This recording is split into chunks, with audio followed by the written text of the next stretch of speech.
वैवस्वत के लक्षण और सूर्य नारायण की महिमा। विष्णु भगवान ने ब्रह्मा जी से पूछा, ब्रह्मन, संसार में मनुष्य विष, रोग, ग्रह और अनेक प्रकार के उपद्रवों से पीड़ित रहते हैं। यह किन कर्मों का फल है? कृपा कर आप कोई ऐसा उपाय बताएं जिससे जीवों को रोग आदि की बाधा न हो।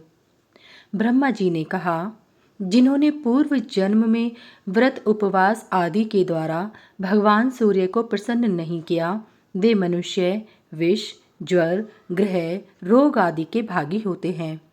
और जो सूर्य नारायण की आराधना करते हैं, उन्हें आदि व्याधियां नहीं सताती।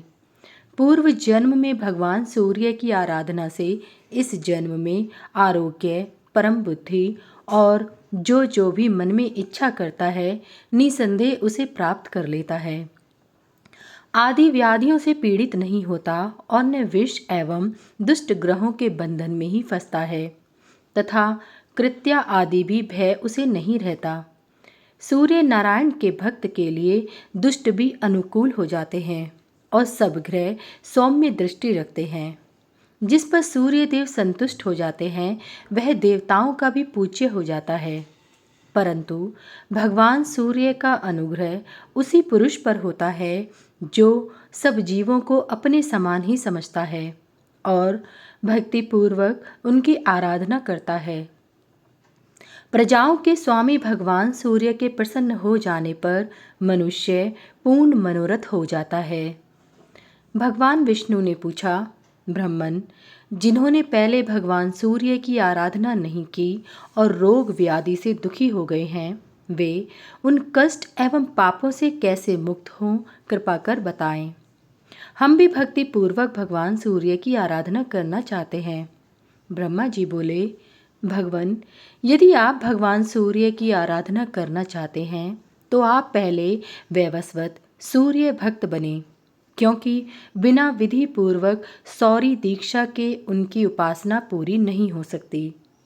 जब मनुष्यों के पाप क्षीण होने लगते हैं, तब भगवान सूर्य और ब्राह्मणों में उनकी नैष्ठिकी श्रद्धा भक्ति होती है। इस संसार चक्र में भ्रमण करते हुए प्राणियों के लिए भगवान सूर्य को प्रसन्न करना एकमात्र कल्याण का निष्कंटक मार्ग है। विष्णु भगवान ने पूछा, ब्रह्मन, वैवस्वतों का क्या लक्षण है और उन्हें क्या करना चाहिए, यह आप बताएं। ब्रह्मा जी बोले, वैवस्वत वही है जो भगवान सूर्य का परम भक्त हो तथा मन, वाणी एवं कर्म से कभी जीव हिंसा न करे, ब्राह्मण, देवता और भोजक को नित्य प्रणाम करे, दूसरे के धन का हरण न करे, सभी देवताओं एवं संसार को भगवान सूर्य का ही स्वरूप समझे और उनसे अपने को अभिन्न समझे।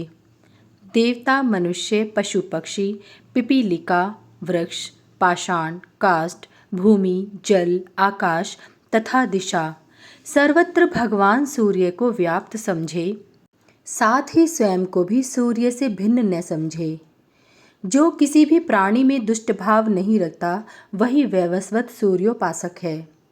जो पुरुष आसक्ति रहित होकर निष्काम भाव से भक्ति पूर्वक भगवान सूर्य के निमित्त क्रियाएं करता है, वह वैवस्वत कहलाता है।